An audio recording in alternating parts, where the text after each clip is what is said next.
Welcome to the College Investor Audio Show, where we talk about the biggest issues impacting millennial money, from student loan debt to side hustles to building wealth. We will show you how to get out of debt so that you can build real wealth for the future. Oh, I thought about starting this off with a "It's that time of year again," like an old furniture store ad, but I decided not to. Today we talk about 10 ways to save on your taxes before the end of the year. So let's get right to it, because it is that time of year again. Oh, there's less than 3 months left in the year. You might not think that there's much you can do to influence your tax situation right now, but there is. Lots of time to save on your taxes, actually, before the end of the year. I'm not talking about going Donald Trump style and losing lots of money to offset your gains. I'm talking about some practical actions you can take right now that will lower your tax bill for the year. So, without losing a bunch of money, here are 10 different ways that you can save on your taxes before 2021 is over. Number 1, boost your 401k contribution. One of the best ways to save on your tax bill today is to contribute to your 401k or 403b.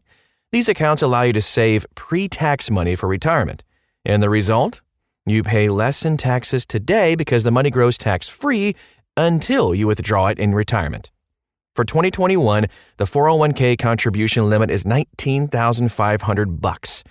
But if you're over 50 years old, you can make an additional $6,500 catch-up contribution. If you're not at that limit yet, adding to your 401k is a fantastic way to save money and save on your taxes. And remember, the 401k contribution limits, I should say, they change every year. So check them out at thecollegeinvestor.com. We have a link you can find out the contribution limits for this year. Let's take a look at number 2. Goes along with number 1. Max out your traditional IRA. Along the same lines as the 401k, you can contribute to a traditional IRA and lower your taxable income. Deciding whether to contribute to a Roth or a traditional IRA can be tough, but if you're thinking about just this year's taxes, then using a traditional is the way to go.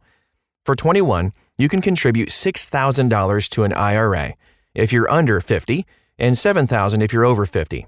And remember, while there are no income limits to contribute to a traditional IRA, there are income limits that might prevent you from deducting your contribution. You can check those out again at thecollegeinvestor.com. Get used to me saying that. Let's take a look at number 3. Goes along with 1 and 2. Max out your SEP IRA or solo 401k.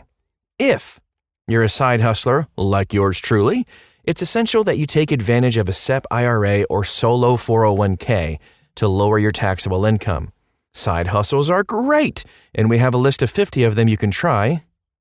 But it's important to remember that most of that income doesn't have taxes withheld.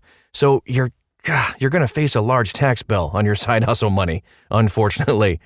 By contributing to a SEP IRA or a solo 401k, you can defer some of that money into the future and then just avoid paying taxes on it today. It's a great way to not only save, but to lower your tax bill this year. Contributing to a SEP IRA is so easy, and you can do it all the way until April 15th. Setting up a solo 401k, a little bit harder, and you have to have your plan set up by the end of the year to be able to make contributions to it. But you can also save a ton more money. In 2021, with a SEP IRA, get this, you can save 25% of your income, up to $58,000 per year. With a 401k, solo 401k, you can save up to $58,000 as well per year. Bam! Here's number 4. Max out your HSA. We are huge fans of using your health savings account to save for retirement.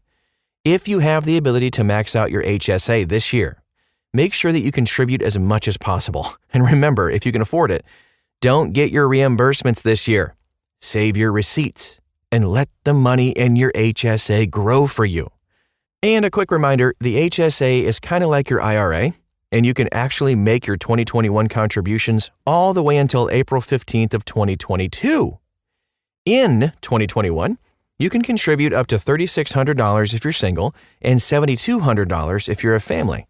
If you're over 55, you also get a $1,000 catch-up contribution. Read the full HSA contribution limits at thecollegeinvestor.com. And number 5, save for your children's college. Contributing to your child's 529 plan is a fantastic way to save for college, but it's also a potential tax benefit to you. If you live in one of the 32 states that offers tax-deferred 529 plan contributions, this can be a great way to lower your state income tax bill. While the federal government doesn't offer any deductions for contributing to a 529, a lot of states do. Contributions to a 529 plan are considered gifts, and so the limits for contributions are based on the gift tax exemption. You can contribute up to $15,000 per child per year per person gifting. That's a lot of pers. So, married couples could contribute $30,000 per child per year. There's also a 5-year contribution rule where you can give a full $75,000 per child in one lump sum. Bam! And it counts as a contribution for the next 5 years. Of course, and I'm going to say it again, you can find out more about the 529 plan contribution limits at thecollegeinvestor.com. Let's move on to number 6. Make energy-efficient improvements to your home. Well, that's something different. If you make energy-efficient improvements to your home, I've done this before, you can qualify for tax credits that can help you save on your taxes this year. In 2021, you can get a 26% tax credit for installing solar panels on your home, and it will drop to 22% in 2023. You can also get a 10% tax credit for doing things like upgrading your air conditioning or heater. Check, did that. Adding insulation or replacing windows and doors. Did that as well to be more energy efficient. All of these credits can help you offset your income and can provide great savings. You can find a full list of tax credits for energy efficiency. Guess where? At thecollegeinvestor.com. And number 7, maximize your work-related expense deductions. Side hustlers, listen up. The fact is, most people are terrible about keeping track of their expenses. I'm not saying that you should spend more so you can deduct your expenses. I'm simply saying you need to keep track and deduct what's correct. Some work-related deductions that you can potentially take are transportation and travel. Mileage is one that a lot of people miss or forget to calculate. Meals and entertainment, union and professional dues, uniforms if your employer doesn't reimburse you, and they can't be worn outside of work. Work-related educational expenses, especially if continuing ed is required by your job. The same rules apply if you work for yourself. Like if you drive for Uber or Lyft, you should be keeping accurate track of your mileage and expenses related to driving. These will all offset your income and help lower your tax bill. The easiest way I've found to keep track is with a free app called Everlance. Everlance, all one word. If you drive for your job, Uber, Lyft, real estate agent, photographer, etc., this app runs in the background and it automatically tracks your mileage. It's incredible.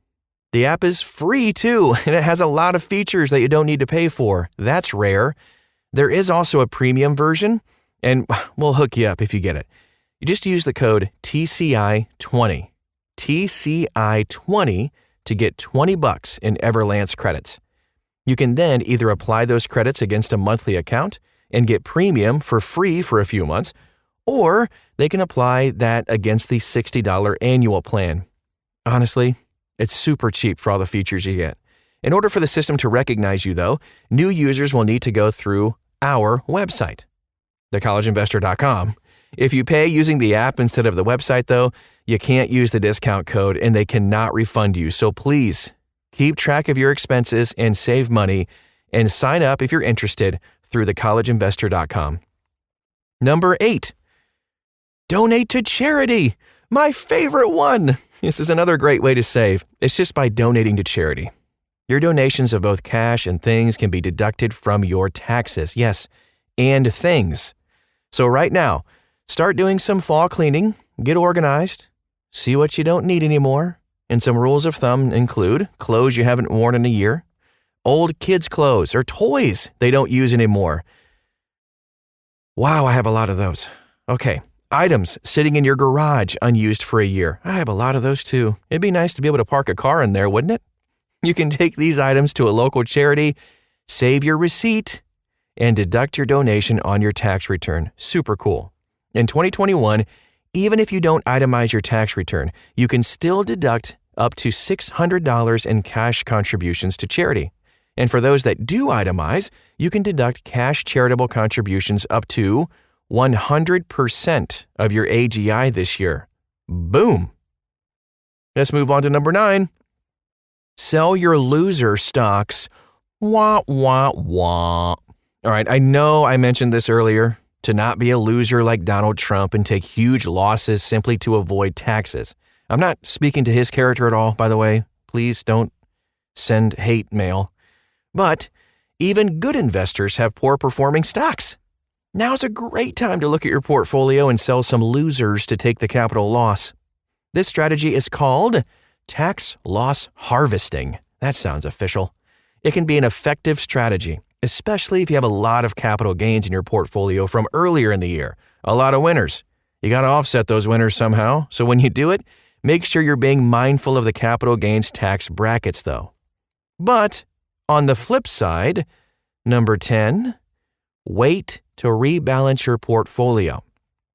This sounds odd, but wait until the new year to rebalance your portfolio. You see, many mutual funds and ETFs pay out their dividends and capital gains in December. If you sell your losers at the end of the year, simply wait until January before deploying that money. If you buy into a mutual fund or ETF right before the distribution, you are effectively buying yourself a tax burden. Since the distributions are a part of the net asset value, NAV anyway, you're not missing much by waiting just a couple of weeks. We have a guide to rebalancing your portfolio across multiple accounts, and you know where to find it, thecollegeinvestor.com.